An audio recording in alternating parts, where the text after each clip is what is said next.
ఇప్పుడు కొన్ని కూరగాయలని తమిళ్లో ఏమంటారో చూద్దాం. మనం వీటిని టమోటాలు అంటాం, వీళ్ళు తక్కాలి అంటారు.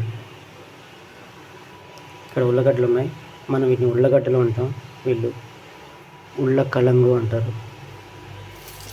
ఇక్కడ ఎర్రగడ్డలు ఉన్నాయి, వీటిని కొన్ని ఏరియాల్లో బళ్ళారి అంటారు, కొన్ని ఏరియాల్లో వెంగాయం అంటారు. ఇక్కడ కరివేపాకు ఉంది, దీన్ని వీళ్ళు కరివేపుల్ల అంటారు. మనం వీటిని పచ్చిమిర్చి అంటాం, బట్ వీళ్ళు పచ్చ ములగ అంటారు. అల్లం, మనం అల్లం అంటాం, వీళ్ళు ఇంజి అంటారు.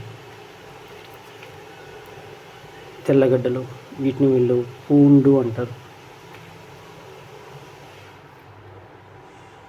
వంకాయ, వీటిని మనం వంకాయ అంటాం, వీళ్ళు కత్రిక అంటారు.